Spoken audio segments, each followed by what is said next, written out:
یا رسول اللہ لبیک لبیک لبیک یا رسول اللہ لبیک لبیک لبیک یا رسول اللہ لبیک لبیک لبیک یا رسول اللہ لبیک لبیک لبیک یا رسول اللہ لبیک لبیک نحمده ونصلي على رسوله الكريم أما بعد فأعوذ بالله من الشيطان الرجيم بسم الله الرحمن الرحيم ورفعنا لك ذكرك صدق الله العظيم فإن من جودك الدنيا وذرتها ومن علومك علم اللوح والقلم مولاي صل وسلم دائما أبدا على حبيبك خير الخلق كلهم يا من يشفع عند حضرة طه اشفع لنا يا أوجه الشفعاء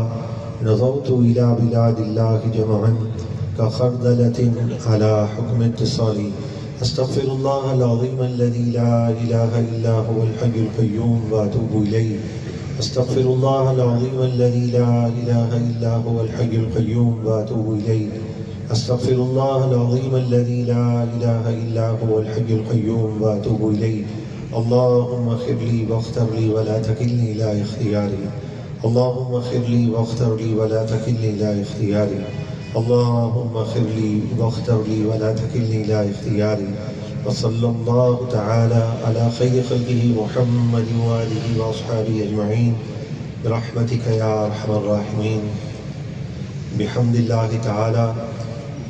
آج ہم حضور غوث پاک رضی اللہ تعالیٰ عنہ کے لاڈلے شہزادے سخی عبدالوہاب شاہ جیلانی رضی اللہ تعالیٰ عنہ کے مبارک شہر میں جمع ہیں اور لفاظی کے طور پر نہیں حقیقت کے دائرے میں میری اور آپ کی ہم سب کی خوش بختی ہے کہ میرا ایک عقیدت کا اور محبت کا تعلق ہے. وہ مقدس ہستی ہمارے درمیان جلوہ فرما ہے. میری مراد ہر دل عزیز شخصیت شیخ الحدیث و تفسیر صوفی محمد رضا عباسی دامت برکاتہم العالیہ اور تمام عہدیداران علماء کرام اور ذمہ داران. السلام علیکم ورحمۃ اللہ وبرکاتہ. صوفی صاحب نے جس طرح میرا تعارف کروایا اس پر میں دلی طور پر شرمندہ ہوں. رب العالمین ان کے حسن ظن کی لاج رکھ لے. یہ ایک تربیتی کنونشن ہے اور یہ خطاب یا جلسہ نہیں ہے، اس لیے چند معروضات میں آپ سے عرض کرنا چاہتا ہوں. آج کل ویسے بھی میں صبح ہمارے نور حمزہ میں جو دورہ حدیث کے طلبہ ہیں، آج بھی صبح اور کل بھی صبح میں انہیں یہی عرض کر رہا تھا کہ آپ یہ کوشش کیا کریں کہ کس موقع پر کتنا بولنا ہے، کس انداز سے بولنا ہے. اور جب امیر المجاہدین رحمۃ اللہ تعالیٰ علیہ سے میں مل کر آتا تھا لاہور، جب میری واپسی ہوتی تھی تو اس دوران مجھے شدت سے احساس ہوتا تھا. یعنی یہ احساس میرا جلسے کے لیے بیدار نہیں ہوا، ان لمحات میں جو احساس ہوتا تھا وہ عرض کر رہا ہوں. وہ واپسی میں مجھے شدت سے احساس ہوتا تھا کہ بہت ساری کمی کوتاہی غلطیاں ہیں تمہارے اندر. اور پھر جب میں لاہور سے واپس آتا تھا اور طلبہ کے سامنے ہوتا تو میں اس کا اظہار بھی کرتا تھا. تو آج بھی میں اپنے آپ کو ویسا ہی سمجھتا ہوں. پھر بھی میں اپنے طلبہ سے یہ عرض کرتا ہوں، انہیں یہ کہتا ہوں کہ ہمیں یہ دیکھنا چاہیے کہ کس موقع پر کیا کہنا ہے اور کتنا کہنا ہے. اس چیز کا خیال ہر کارکن کو بھی ہونا چاہیے اور ہر ذمہ دار اور عہدیدار کو بھی اس چیز کا خیال رکھنا چاہیے کہ اصل جو ہوتا ہے انسان کے الفاظ ہوتے ہیں، اس کا لہجہ ہوتا ہے. ایسا نہ ہو کہ ہمارے الفاظ، ہمارے لہجہ، ہمارا کردار کسی کو اس مشن سے دور کر دے۔ دور ہونے والے کا اپنا نقصان ہے۔ دنیا میں آپ نے کسی کاروباری شخص کو نہیں دیکھا ہوگا جو آپ کو ملا ہو اور اس نے آپ کو یہ کہا ہو کہ بھائی ہمارا تو دل ٹوٹ گیا، کیا ہوا؟ جہاں دیکھو وہاں دھوکہ ہی دھوکہ ہے، اب میں نے دنیا کا کوئی کام نہیں کرنا۔ دنیا کے کام میں اگر آپ کو کوئی ایک شخص بھی ملا ہو تو آپ ذرا میری ملاقات کروا دیجئے۔ آپ خود چیلنج ہے آپ کو۔ دنیا نے جتنے دھکے دیے ہوں، دنیا نے جتنے زخم دیے ہوں، دنیا نے جتنی اذیتیں دی ہوں، دنیا نے جتنا ذلیل و خوار کیا ہو، دنیا نے جتنے آنسو رلائے ہوں، کوئی ایک فرد آپ بتائیے جو دنیا سے روٹ کر ایک طرف بیٹھ گیا ہو۔ لیکن ہاں، جہاں دین کی بات آتی ہے، جہاں تخت کی بات آتی ہے، رسول اللہ کا کلمہ پڑھنے والا ان کے نام پہ کہتا ہے میری جان قربان ہو، وہاں شاید آپ کو ایسی بہت سی مثالیں ملیں گی کہ جہاں دو باتیں ہوئیں جا کر وہ سائڈ میں بیٹھ گیا۔ بتائیے ہماری زندگی کا معیار کتنا پست ہے، کتنا پست معیار ہے کہ دنیا نے تو بڑے زخم دیے، کبھی دنیا سے روٹ کر نہیں بیٹھے۔ اگر آج ہم امیر المجاہدین رحمت اللہ تعالی علیہ کی بات کرتے ہیں تو باخدا میں نے بہت قریب سے انہیں دیکھا، رات کی تنہائیوں میں دیکھا، رات کے 4 بجے بھی حدیث پڑھتے ہوئے آنکھوں میں آنسو دیکھے۔ آپ کے اندر اخلاص اتنا تھا، اتنا اخلاص تھا کہ ایک بار آپ ایک جلسے میں خود اس کے آپ منتظم تھے، مغرب سے پہلے بھائی جان بس جزاک اللہ، مغرب سے پہلے آپ جلسے میں موجود تھے اور فجر کی اذانوں سے تھوڑی دیر پہلے یہ جلسہ ختم ہوا ہے۔ آپ نے 3 منٹ بھی خطاب نہیں کیا، آپ سب کے خطابات سنتے رہے اور کئی بار ایسی بات ہوتی تھی، پھر وہ محفل سے ہم فارغ ہو کے جاتے تھے، صبح 7 بج جاتے تھے، 3 ایک تشریف لاتے تھے کوئی، فجر کے بعد وہ بیٹھ کے گفتگو شروع کرتے تھے، ہم پیچھے بیٹھے ہوئے ہوتے تھے، دل میں خیال آتا یہ بزرگ اٹھ کے جائیں گے، حضرت جائیں گے تو ان کے ساتھ ہم جائیں گے۔ جو پوری رات ایک ہی طرح بیٹھے ہوئے ہوں، کہنا آسان ہے۔ ابھی مجھے کوئی کہے 2 گھنٹے بعد میں کسی نہ کسی بہانے سے وضو کرنے ادھر ادھر ہو جاؤں گا۔ مغرب سے لے کر سردیوں کی راتیں تھیں، پھر فجر کے بعد 2-3 شخص آ کے بیٹھ جاتے تھے، سورج نکل جاتا تھا، دل میں ہم کہتے تھے، کبھی پیچھے بیٹھے ہوتے تھے، کبھی یہاں اٹھ کے جاتے، کبھی وہاں اٹھ کے جاتے، لیکن آپ کو اللہ نے اتنی مرغت دی تھی کہ آپ کبھی ان سے یہ نہیں کہتے تھے جناب اب مجھے اجازت ہو تو میں جاؤں۔ آپ بیٹھے رہتے تھے جب تک وہ نہیں اٹھتے تھے، آپ ان کی بات سنتے تھے۔ یہ کہنا بہت آسان ہے۔ امیر المجاہدین رحمت اللہ تعالی علیہ نے اس جلسے میں موجود تھا، آپ نے 3 منٹ بھی خطاب نہیں کیا۔ ابھی میں خطاب کرنے کھڑا ہوا ہوں نا تو مجھے ماشاءاللہ 2 گھنٹے بھی کوئی کہے نا خطاب کرتا چلا جاؤں گا۔ جو خطاب کر رہا ہوتا ہے اس کے لیے تو مسئلہ ہی نہیں ہے، اس نے تو بولنا شروع کر دینا ہے۔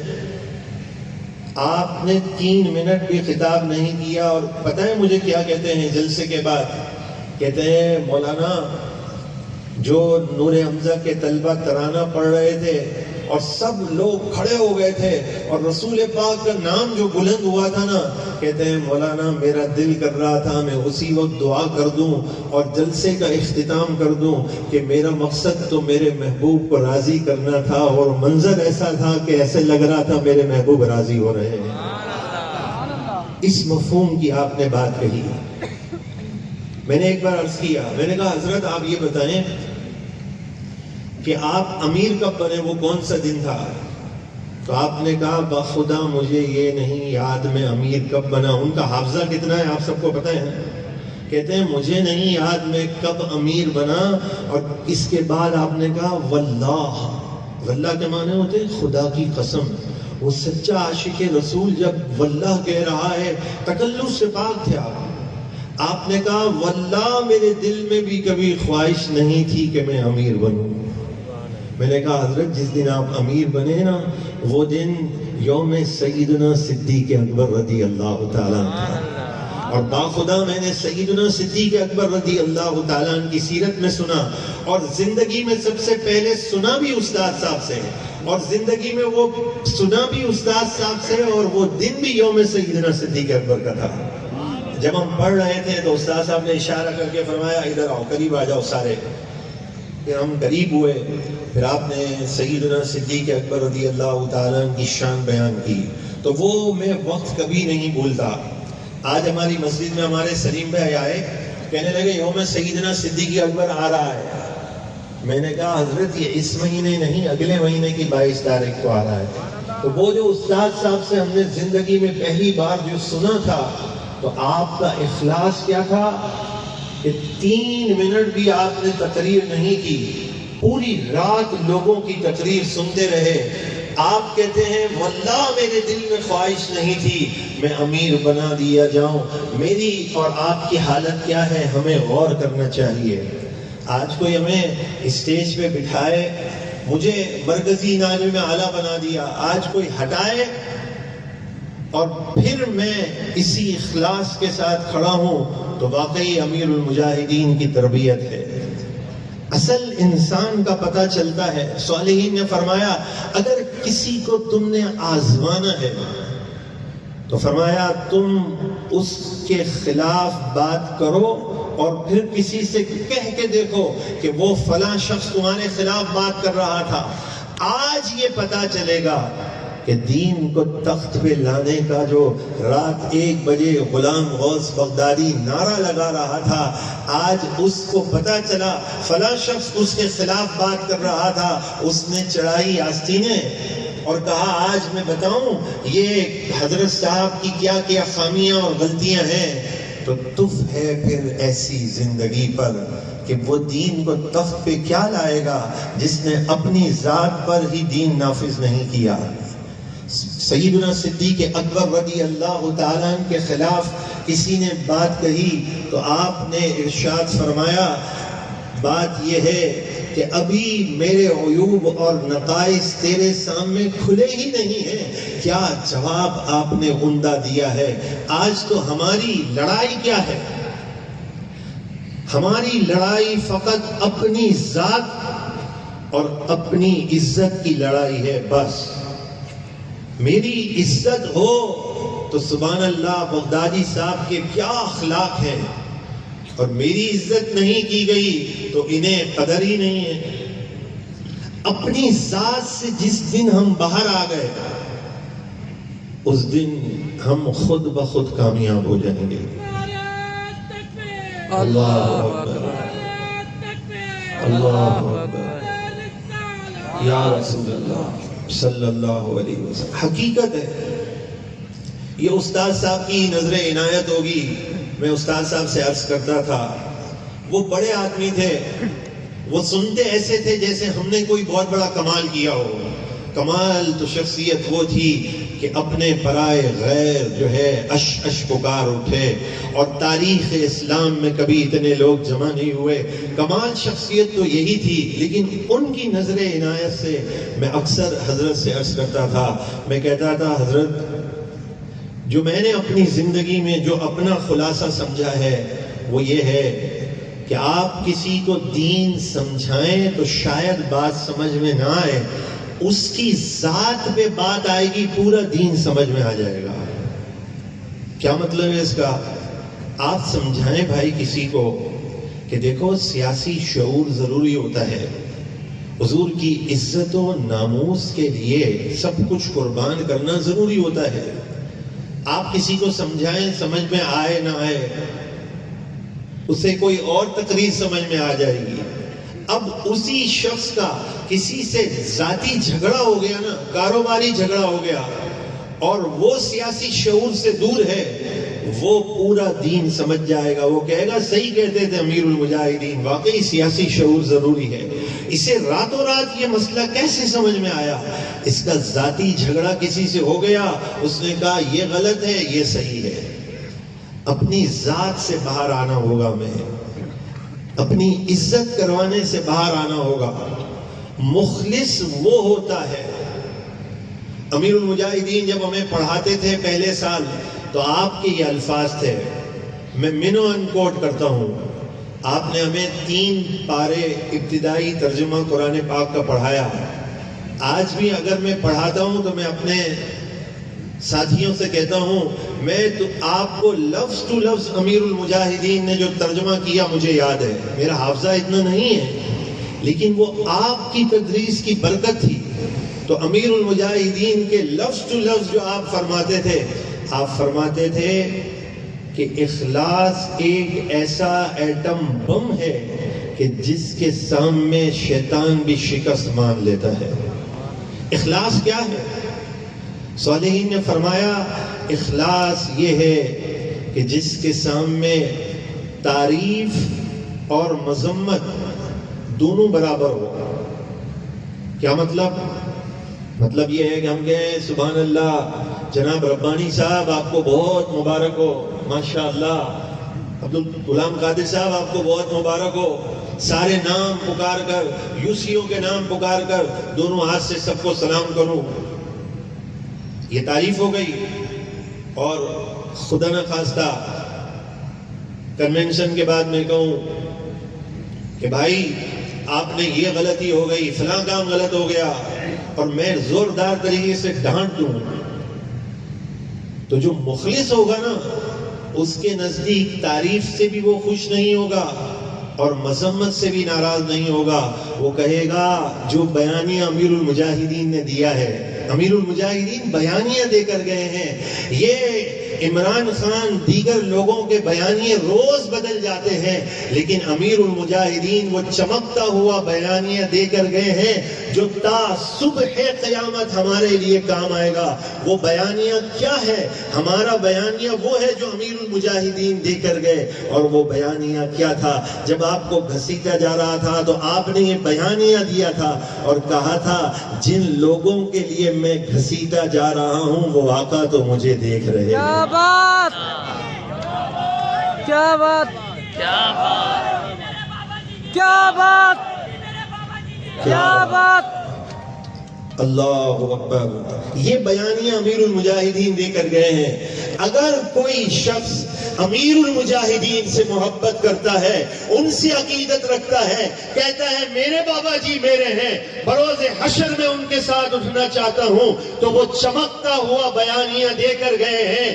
کسی کو دکھانے کی ضرورت نہیں ہے. کوئی عہدے سے اتار دے ہمیں محسوس نہیں کرنا, کوئی عہدہ دے دے ہمیں خوش نہیں ہونا. بیانیہ وہ یہ دے کر گئے ہیں کہ میرے آقا دیکھ رہے ہیں, میں نے کام ہر صورت میں کرنا ہے. یہ امیر المجاہدین نے بیانیہ دیا ہے. اس بیانیے سے بڑھ کر کسی کے پاس بیانیہ ہے تو وہ لے کر آؤ. اور اسی بیانیے کی برکت ہے. میں نے کچھ تیز جوش میں کہنے کے بعد فوراً اپنا لہجہ دیکھ لیے بدل لیا ہے, اس لیے میں سوچ سمجھ کے کہہ رہا ہوں. اس بیانیے کی برکت ہے کہ پاکستان کی تاریخ میں کوئی بھی ایک سیاسی جماعت ایسی نہیں جس نے پہلی مرتبہ الیکشن میں وہ اتری ہو اور اتنی بڑی کامیابی حاصل کی ہو. اس لیے کہ مکین گنبد خضرا کی نظر خادم حسین پر ہے, اور انہوں نے جو بیانیہ دیا ہے یہ تا صبح قیامت چمکتا ہوا بیانیہ دیا ہے. یہ بیانیہ ہے ہمارا. اگر اس بیانیے کو آپ سینے سے لگا لیجئے, بخدا کبھی ہم ناکام نہیں ہو سکتے. تقریر الفاظ کی روانی میں تو یہ بیانیہ انداز میں تو بہت آسان ہے. جب انسان پہ پڑتی ہے نا اپنی ذات پر, اس وقت پوچھا جائے کہ مولانا صاحب, حضرت صاحب, یہ بیانیہ اب آپ کو یاد ہے یا نہیں؟ کون سا بیانیہ؟ جن مالکوں کا میں کام کر رہا ہوں وہ مالک مجھے دیکھ رہے ہیں. کیا میرا تو ایمان ہے. صوفی صاحب جیسے بزرگ یا دوسرے بیٹھے ہوں، واللہ میرا ایمان ہے ان کو چھوڑ کر کہ یہاں کئی ایسے لوگ بیٹھے ہوئے ہیں جو مجھ سے افضل ہیں، اور میں اللہ کو گواہ بنا کے کہتا ہوں میرے دل کی یہ کیفیت ہے، یہ مجھ سے افضل ہیں. بھائی میں تو خود جیل میں دیکھ کر آیا ہوں نا، ایسے ایسے لوگ کہ جن کی گفتگو سن کر میں شرمندہ ہو جاتا تھا. ایک غلام عباس نام کے تھے، لاہور جیل میں میرے ساتھ. میں نے پوچھا عباس بھائی آپ کام کیا کرتے ہیں؟ انہوں نے کہا، چہرہ بڑا کھلا ہوا سا چہرہ، مجھے اندازہ نہیں تھا کہ کام ان کا یہ ہوگا. کہنے لگا میں جو ہے وہ دال چاول کی ریڑھی لگاتا ہوں. میں نے کہا اچھا. میں نے کہا اب آپ تو گرفتار ہو گئے، اب گھر کا کام کیسے چلے گا؟ گھر میں کون ہے؟ کہا والد صاحب ہیں، وہ بھی کام نہیں کر سکتے. میں سوچ میں پڑ گیا. میں نے کہا اب کیا کیا جائے ان کا؟ آپ یقین کریں جس لہجے میں انہوں نے کہا نا، میں نے کہا عباس بھائی کبھی آپ کو کراچی بلاؤں گا. اپنے یونیورسٹی نکلنے لگا منہ سے، مدرسہ کہنا ہمارے لیے فضیلت ہے، چاہے جائے کہ کراچی یونیورسٹی سے ایفیلیشن ہے. میں نے کہا میں اپنے ادارے میں عباس بھائی آپ کو بلاؤں گا کبھی کراچی. وہ کیوں؟ میں نے کہا عباس بھائی آپ یہ بتائیں کہ آپ کے گھر کا خرچ کیسے چلتا ہے پھر؟ کہا بس کچھ نہیں، بس میں یہاں گرفتار ہوں. اگلا جو جملہ کہا نا، نہ وہ مجھے جملہ ادا کرنے آتا ہے، نہ میرے پاس وہ جذبات ہیں، لیکن اس کی ٹھنڈک میں کبھی زندگی میں بھول نہیں سکتا. مجھے کہا کچھ نہیں ہوتا، جب میں باہر نکلوں گا نا میرا رب مجھے اس سے کئی گنا بڑھ کے عطا فرما دے گا. یقین کریں جس لہجے میں انہوں نے کہا نا، تو ایک میں اندر سے شرمندہ ہو گیا. میں نے کہا اس جیسے جذبات تو میرے پاس نہیں ہیں. پھر میں نے کہا عباس بھائی ایسے کرنا، کل عشاء کی نماز کے بعد، وہ بیرک میں بہت سارے ساتھی ہوتے تھے نا، تو میں نے کہا عشاء کی نماز کے بعد کھڑے ہو کر آپ نے یہ جملہ کہنا ہے جو ابھی میرے سامنے کہا. کہنے لگا ٹھیک ہے. یقین کریں پھر میں نے سوچا دوسرا دن عشاء آنے سے پہلے میں نے کہا یہاں کچھ معزز لوگ بھی ہیں جیل میں، اور کچھ ظاہر سی بات ہے معزز لوگ ہیں، ان کے ذہن میں یہ آئے گا کہ یہ دیکھو غلام غوث بغدادی کو جیل میں بھی دیکھو یہ کون سے کام کر رہا ہے، وہ ہمیں طنز کے طور پر اس کو کھڑا کر رہا ہے. واللہ میری یہ نیت نہیں تھی. میں نے فوراً کلک کیا. میں نے کہا یہ جذباتی آدمی ہے، یہ جملے کے ساتھ 3-4 جملے اور کہہ دے گا نا. وہ جذباتی تھا بالکل. ہاں وہ کہتا تھا، بلکہ میں آپ کو مزے کی بات بتاؤں، اس نے کہا بھائی کہ میرا تو عقیدہ بھی یہ نہیں تھا، یعنی ان کا تو عقیدہ بھی یہ نہیں تھا. میں نے کہا پھر کیا ہوا؟ کہا میرے کسی صاحب نے مجھے دعوت دی، رشتہ دار نے، کہ ایک دفعہ ان کو سنو. اس نے کہا میں نہیں سنتا بھائی ان کو کسی کو. کہا یار ایک بار سنو تو صحیح. بس ایک بار ان کو کیا سنا، پھر ان کے بعد کسی کو سننے کا دل ہی نہیں. کیا بات! تو وہ کہتے زندہ باد، زندہ باد، زندہ باد، زندہ باد. وہ کہتے ہیں میں تو عقیدہ بھی یہ صحیح نہیں تھا. اور اللہ اکبر جس یقین سے انہوں نے کہا، تو وہ ہاں ایسی باتیں جذباتی کیا کرتے تھے. یہاں لوگ آئے ہوئے ہیں جیل میں، انہیں یقین نہیں ہے، باتیں کرتے ہیں. مجھے ذہن میں فوراً کلک کیا. میں نے کہا یہ جذباتی آدمی ہے. پہلا جملہ تو کہے گا جو میں نے کہا ہے، 3 جملے اضافی کرے گا، لوگ کہیں گے دیکھو یہ بغدادی صاحب کو دیکھو، جیل میں کھڑے ہو کر ایک بندے کو کھڑا کر دیا اور اب ہمیں سنا رہے ہیں. میں نے کہا نہیں.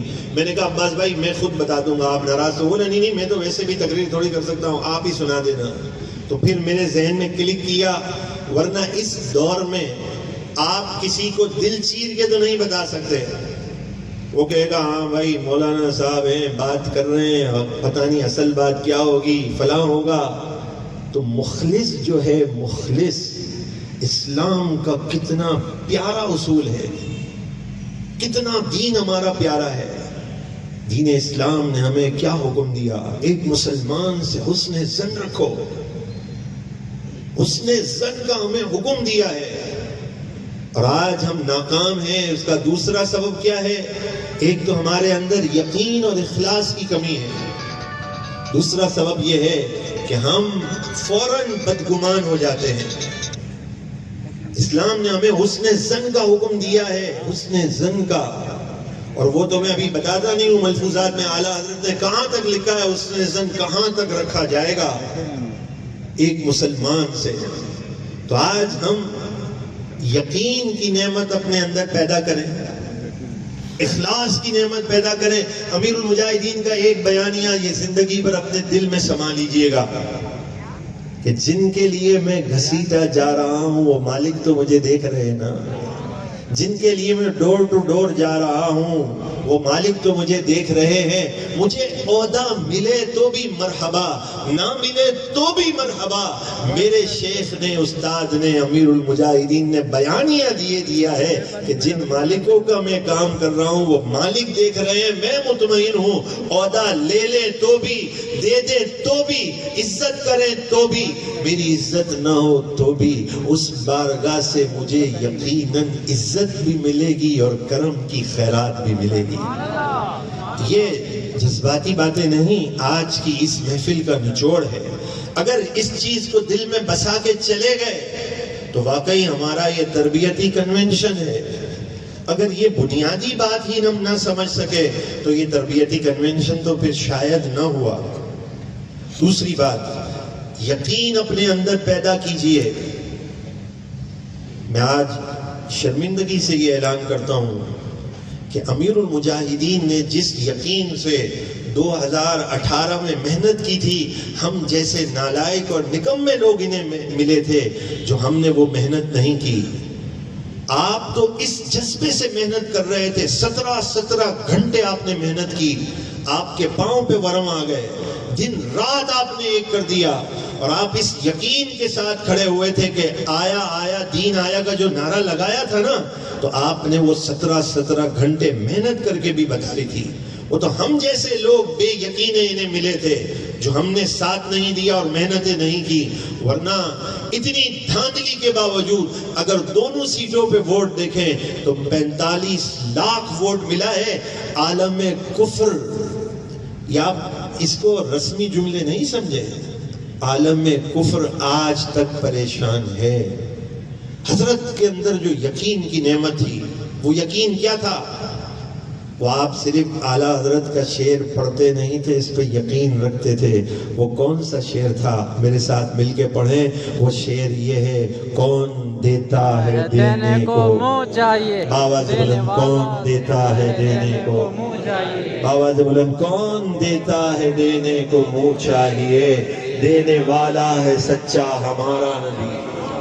جب آپ کو کہا گیا نا کہ وہاں آپ نے پیر مکی پہ خطاب نہیں، یہ خطاب میں ڈینگی کے بارے میں کرنا ہے، تو آپ نے کہا میں ڈینگی شینگی پہ نہیں، حضور کی عظمت و ناموس پہ ہی بیان کرتا ہوں۔ کہا پھر آپ نے خطاب نہیں کرنا؟ آپ نے کہا میں نہیں کروں گا۔ آپ نے پھر مجھے فون پہ بھی بتایا کہ یہ اس طرح معاملہ ہوا ہے، اور پھر اس کے ساتھ انہوں نے کہا اچھا ایسے کریں کہ اوقاف کے تحت ہی ایک مدرسہ ہے، آپ وہاں تدریس پہ آ جائیں۔ حضرت نے مجھے فون پہ بتایا، میں تو دل میں بڑا خوش ہوا، میں نے کہا سبحان اللہ، یہ تو غیبی مدد ہو گئی، چلو حضرت وہاں نہیں تو یہاں صحیح۔ لیکن یقین کی نعمت حضرت کی تھی کہ حضور کے نام پہ جب مجھے ایک بار روکا ہے تو تخت سکندری پر وہ تھوکتے نہیں ہیں۔ آپ نے پھر پلٹ کر جتنی تنخواہ بنتی تھی آپ نے نہیں لی۔ کہنا آسان ہوتا ہے، کہا اچھا پھر آپ کے کسی صاحبزادے کو آپ کی جگہ لگا دیا جائے گا۔ آپ نے کبھی پلٹ کر ایک بات انہیں جواب نہیں دیا۔ وہ یقین کیا تھا؟ انہیں یقین تھا کہ جن مالکوں کے لیے میں یہ قربان کر رہا ہوں وہ مالک مجھے نوازیں گے۔ ان سے کوئی سودا کر کے تو دیکھے، باخدا میرے آقا اسے دنیا میں بھی نوازتے ہیں اور آخرت میں بھی نوازتے ہیں۔ ان سے سودا کر کے تو دیکھیے، گورنمنٹ کی جاب کو آپ نے ایک لمحے میں لات مار دی۔ یہ کہنا آسان ہے، کیوں؟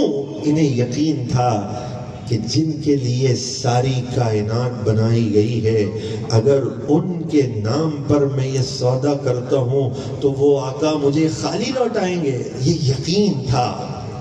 آپ کبھی بھی نہیں ڈرے، کبھی خاطر میں نہیں لائیں کہ میں گرفتار ہو جاؤں گا، میں جیل میں چلا جاؤں گا، مجھے پریشانی آئے گی۔ باخدا پریشان نہیں ہو، اس لیے کہ جن مالکوں کا ہم کام کرتے ہیں وہ ہمیں بے آسرا نہیں چھوڑتے ہیں. یہ پکی بات ہے. آج جب میں وہاں جیل میں تھا تو وہاں پر ایسا بھی تھا نا، جس کو آیا پکڑ لیا. وہ فیکٹری میں لوگ کام کرتے اس کو بھی پکڑ کے لے آئے. اب وہ مجھے کہتے تھے بھائی آپ بتائیں نا پھر ہم کب چھوٹیں گے.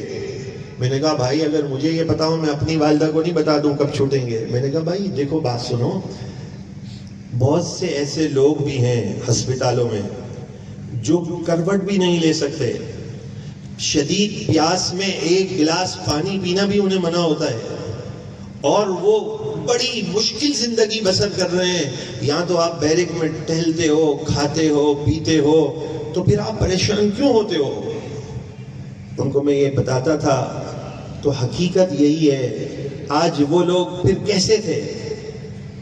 وہ ناموس رسالت کے لیے نہیں آئے تھے باخدا، لیکن صرف ناموس رسالت کے لیے جو لوگ آئے تھے ان کی صحبت میں بیٹھے نا، باخدا ان کے جذبات بھی ایسے ہو گئے، کہنے لگے بس باہر نکل کر ہم نے بھی یہی کام کرنا ہے. لبیک. تو ناموس رسالت کے لیے، حضور کی عزت و ناموس کے لیے تحریک بنی ہے. اور آخری باتیں عرض کرتا ہوں کہ امیر المجاہدین کی یہ کرامت ہے اور رب نے پوری دنیا کو دکھانا تھا. آپ نے ایک بار یہ فرمایا تھا نا، آپ نے سنا ہو، امیر المجاہدین نے کیا فرمایا کہ میرے بیٹے مجھ سے زیادہ دلیر ہیں. آپ نے فرمایا تھا نا. اب یہ دنیا کیسے مانتی؟ میری رب کی قدرت کے نظارے ہیں. باخدا میں لوگوں سے کہتا ہوں، میں نے کئی سال امیر المجاہدین کی صحبت اٹھا کر آپ کی شخصیت کو تو جانا، لیکن آپ کے لخت جگر کو تو میں نے بہت تھوڑی سی صحبت میں پہچان لیا کہ جب آپ کو جیل سے مذاکرات کے لیے بلایا گیا، ہم سارے بیٹھے ہوئے تھے. ان کو پتا تھا کہ میں نے دوبارہ پلٹ کے جیل جانا ہے. میں رات کے اس پہر میں مبالغہ نہیں کر رہا، میں آپ کو حقیقت سے بتا رہا ہوں. اس جیل سے آ کر وہ عظیم نوجوان جس کے اوپر اپنی بہنوں کی ذمہ داری ہے، ساری بہنیں جو ہیں وہ چھوٹی ہیں، ایسے عظیم باپ کا سایہ اٹھ گیا ہے. وہ 2 عیدیں جو جیل میں منا کر آج مذاکرات کی میز پر آیا ہے، تو باخدا وہ آ کر انہوں نے پہلی بات یہ کہی کہ میں ساری زندگی جیل میں رہنے کے لیے تیار ہوں، میں حضور کی عزت و ناموس پر کبھی کمپرومائز نہیں کر سکتا ہوں.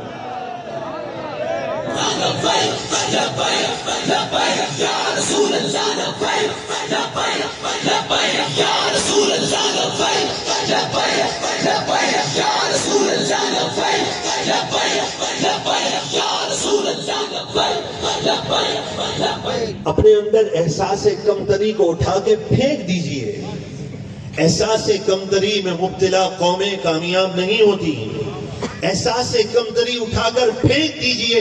آپ کے لیڈر کو دیکھیے تو صحیح، کتنا چمکتا ہوا اس کا چہرہ ہے، اس کا مشن کتنا عظیم ہے، اس کی استقامت کتنی بلند ہے. ہندو غیر مسلم تھر تھرا کر وہاں سے چیخ پکار کے کہتا ہے یہ آپ کے لیڈر کی شان ہے، پھر بھی احساس کمتری سے باہر نہیں آتے.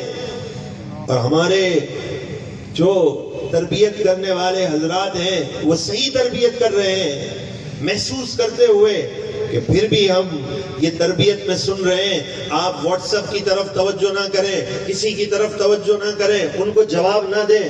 اس کا مطلب جواب دیتے ہوں گے تو ہمارے بڑے ہماری تربیت کر رہے ہیں. احساس کمتری سے باہر آ جائیے، احساس کمتری سے باہر آ جائیے خدا کے لیے. آج یہ جتنے لیڈر ہیں پوری عوام ان سے پریشان ہے. آج میں جمعے کے بعد بار شریعت مسجد بیٹھا ہوا تھا تو مجھے ایک بڑے اہم اجلاس میں جانا ہے. میں سوچ رہا تھا ایک انجینئر صاحب ہیں، کچھ میں ان سے مشاورت کر لوں. میں سوچ رہا تھا کل آخری دن ہے، پرسوں میں صبح چلا جاؤں گا، وہ مجھے کہاں ملیں گے، کب ملیں گے؟ باخدا میں سوچ ہی رہا تھا، صبح سے میرے ذہن میں یہ بات آ رہی تھی. میں نے پیچھے مڑ کے دیکھا، وہ صاحب میرے پاس آئے. میں نے کہا آپ آئیں، مجھے بہت ضروری باتیں کرنی ہیں آپ سے، کچھ اجلاس کی مجھے چند ضروری باتیں آپ سے کرنی ہیں. میں نے امیر المجاہدین سے یہی سیکھا ہے کہ جب کوئی بڑا نظر آ جائے، باخدا میرا دل چاہ رہا تھا کہ صوفی صاحب خطاب کرے اور میں ان کا خطاب سنوں. یہ لفاظی نہیں تھی کہ میں انہیں کہہ رہا تھا آپ خطاب کریں، اور میں دل میں کہہ رہا تھا کاش یہ اور بولے کہ سچے لوگوں کی زبان میں اثر ہوتا ہے. پچھلے شب جمعہ غوث الورا میں سالانہ محفل تھی علامہ احمد رضا امجدی صاحب کی مسجد میں. میں نے وہاں صوفی صاحب کا ذکر کیا. میں نے کہا اللہ کے فضل سے مجھے یہ پتا ہے، میں نے صوفی محمد رضا عباسی صاحب کا ذکر کرتے ہوئے کہا ان کی دعا رد نہیں ہوتی. میں نے کہا کراچی میں ایک یہ موجود تھے، ایک تنظیمی اور دینی مسئلہ تھا، مجھے بظاہر لگتا تھا یہ مسئلہ حل نہیں ہو سکتا. صلاۃ غوثیہ پڑھ کے میں نے حضرت سے کہا، میں نے کہا حضرت ایک معاملہ ہے، ایسے سمجھیں کہ تیر کمان سے نکل گیا ہے، آپ ہاتھ اٹھائیں دیکھیں ہوتا کیا ہے. باخدا جو وہاں عملہ تھا، جو لوگ تھے، وہ ایک دوسرے کا منہ دیکھتے رہ گئے یہ بازی کیسے پلٹی ہے. تو وہ میری عقیدت حضرت کے ساتھ یہ ہے. تو میں نے اپنے بڑوں سے یہی سیکھا ہے کہ بڑے خطاب کریں، ان کی زبان میں اثر ہوتا ہے. تو میں وہ انجینئر صاحب آئے، میں نے کہا مجھے بڑا ضروری کام ہے. تو باتوں میں انہوں نے بتایا، انہوں نے کہا اس وقت جو ملک کے حالات ہیں وہ یہ ہے، ہر شخص پریشان ہے. سب کو معلوم ہے کہ عمران خان نے بھی چوریاں کی ہیں، پہلے جو حکمران ہیں وہ بھی چور ہیں، جو دین کا لبادہ اوڑے ہوئے ہیں وہ بھی ہمیشہ ان سے جو ہے وہ مراتب وصول کرتے رہے. سب میں شعور آ گیا ہے. لسانیت کے نام پر جو لوگ بیزار ہوئے ان سے بھی لوگ بیزار ہیں، اس لیے کہ کبھی جو ہے حکومت کے مزے لینے کے لیے، مراد کے لیے کبھی ان سے ہاتھ ملاتے ہیں چور کہتے ہوئے، کبھی کہتے ہیں عمران خان یہ ڈاکو ہے، ڈاکو کو وزیر بنا دیا. لوگ سب سے پریشان ہیں. کہنے لگے لوگ اتنے پریشان ہیں کہ جو ٹیلنٹ ہے، جو سافٹ انجینئرز ہیں، اس قسم کے ٹیلنٹ کے لوگ جو ہیں وہ کہتے ہیں ہم ملک پاکستان سے باہر جانا چاہتے ہیں. اللہ اکبر، کاش کہ آپ اور ہم محنت کرنے والے ہوتے، کاش ہم اپنی محنت سے لوگوں میں سیاسی شعور بیدار کر لیتے اور لوگوں کو بتاتے کہاں چلے ہو اللہ کے بندو، قرآن کو چھوڑ کر تم اغیار کی طرف نظر کر کے ان کے ملک جانے کی باتیں کرتے ہو. سنو قرآن کیا کہتا ہے، وَلَوْ أَنَّهُمْ أَقَامُوا التَّوْرَاةَ وَالْإِنْجِيلَ لَأَكَلُوا مِنْ فَوْقِهِمْ وَمِنْ تَحْتِ أَرْجُلِهِمْ. قرآن یہ کہتا ہے اگر توریت اور انجیل پر یہ یہود اور نصارہ عمل کر لیتے تو زمین اور آسمان کی برکتیں مل جاتی. اگر توریت پر عمل کر کے زمین اور آسمان کی برکتیں مل جاتی تو بتائیے رسول اللہ کے قرآن پر عمل کرتے تو میرا رب کتنی برکتوں کا نزول فرما دیتا.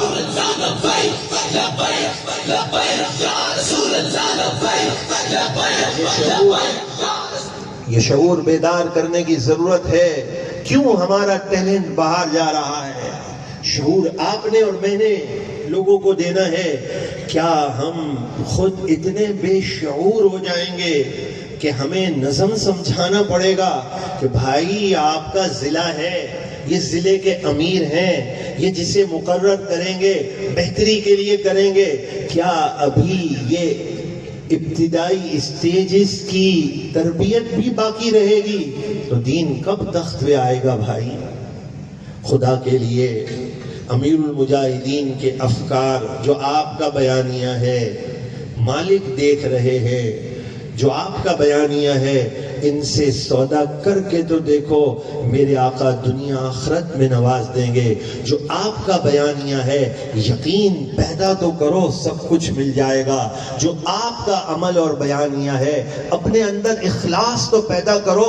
مجھے بھی نہیں پتا جو آپ نے فرمایا امیر المجاہدین نے کہ میں کب امیر بنا دیا گیا ہوں، تو اب مجھے اپنے مشن سے اتنا پیار ہو جائے میں نظم کے اندر اپنے آپ کو اتنا پیوستہ کر لوں کہ پھر مجھے اب مزید تربیت کی ضرورت نہ رہے. یہ بلدیات کے انتخابات ہو سکتا ہے میری آپ کی زندگی میں ایک بار ہی آئیں. یہ 15 20 سال کے بعد آتے ہیں.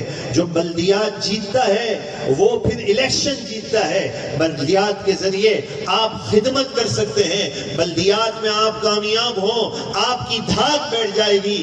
تھوڑی سی محنت کر لو نا بھائیو, کچھ محنت کر لو. باتیں کرنے سے نہیں ہوگا. آپ یہ پوچھیں, میں اپنے آپ سے پوچھوں, آپ تحریک کو وقت کتنا دیتے ہیں؟ وقت ہم نہیں دیں اور ہم کہیں کہ واٹس ایپ پہ رہتے ہوئے ہم تحریک چلا لیں گے, واٹس ایپ پہ جواب دے دیں گے, تو یہ خام خیالی ہوگی. پھر ایک دوسرے کے دست و گریباں ہونے سے بازی ہاتھ میں نہیں آتی. ہر شخص اپنے آپ سے پوچھے کہ میں نے امیر المجاہدین کا بیانیہ یاد رکھیے گا, پھر دہراتا ہوں, مالک دیکھ رہے ہیں. پھر دہراتا ہوں, مالک سے سودا کر کے دیکھو, وہ خالی ہاتھ نہیں لوٹاتے. ارے بھائی آج زندگی ہے, کل دنیا سے چلے جائیں گے. آپ نے 5-10 سال دیکھے ہیں, نہیں ڈریں. جیل میں جانے سے نہیں ڈریں, نوکری کے چھوٹ جانے سے نہیں ڈریں. اس بارگاہ سے سودا کر کے تو دیکھیں جن کے لیے پوری کائنات بنائی گئی ہے. اور سخی عبد الوہاب شاہ جیلانی کے انوار یہاں تو برس رہے ہیں. ان کے انوار سے منور ہو کر یہ عزم کر لیجئے کہ اب میں اپنے اندر واقعی تبدیلی لانا چاہتا ہوں. وہ تبدیلی یہ ہے, نہ دائیں دیکھوں نہ بائیں دیکھوں, اپنے گریبان میں جھانک کر میں یہ دیکھوں کہ میں اپنی تحریک کو کتنا وقت دیکھ رہا ہوں اور میں تحریک کے نظم سے وابستہ ہوں یا نہیں. اگر اس چیز کو آپ نے دیکھا, ابھی آپ کے ہی شہر سے ایک شخص کا مجھے فون آیا, اس نے چند باتیں مجھ سے کہیں. میں نے 2 سوال ان سے پوچھے, ایک کا بھی انہیں جواب نہیں آتا تھا. میں نے یہ صوفی صاحب کو بھی ابھی تک نہیں بتایا کہ کون تھا اور وہ کیا کہہ رہا تھا. لیکن مجھے افسوس یہ ہوا کہ ہم باتوں میں ہی اپنا وقت ضائع کر دیں گے. ٹائم کتنا دیتے ہیں؟ کچھ بھی نہیں. کیا پوزیشن ہے تحریک کی؟ معلوم ہی نہیں. اس سے پہلے کیا تھا؟ کچھ نہیں پتا. لیکن درد اتنا ہے دل میں کہ پتہ نہیں تحریک کہاں جا رہی ہے. بھائی درد ہے تو پھر میں دہراتا ہوں, امیر المجاہدین کا بیانیہ سامنے رکھتے ہوئے آج کی یہ شب 15ویں شب ہے. 11ویں شب جیسے حضور غوث پاک رضی اللہ عنہ کی نسبت ہوتی ہے نا, 15ویں نسبت ہوتی ہے سید الشہداء, امیر طیبہ, فاعل الخیرات, کاشف الکربات, اسد اللہ و اسد الرسول, سیدنا حمزہ رضی اللہ تعالیٰ عنہ کی نسبت والی رات ہے. وہ جو گورنر مدینہ ہے, میرے آقا کے کرم سے پوری کائنات میں وہ خیرات بانٹتے ہیں. آئیے اس نسبت والی رات میں جب پلٹ کے یہاں سے جا رہے ہوں, سارے ہمارے میل, دکھ, درد, وساوس ختم ہو چکے ہوں اور کام میں امیر المجاہدین کے نظریے میں اتنا مصروف ہو جائیں, اتنا مصروف ہو جائیں کہ پھر جو ہم یہ لبیک کا نعرہ لگائیں نا کہ لبیک یا رسول اللہ, یا رسول اللہ میں حاضر ہوں, تو میری آنکھیں بھی حاضر ہیں جو شرم و حیا سے جھکی رہے گی, میری زبان بھی حاضر ہے جو ہمیشہ سچ کہے گی, کسی کی برائی نہیں کرے گی, میرا وجود بھی حاضر ہے, میرا سب کچھ حاضر ہے. آئیے کھڑے ہو کر اسی جذبات کے ساتھ لبیک کا نعرہ لگائیے کہ یا رسول اللہ میں حاضر ہوں.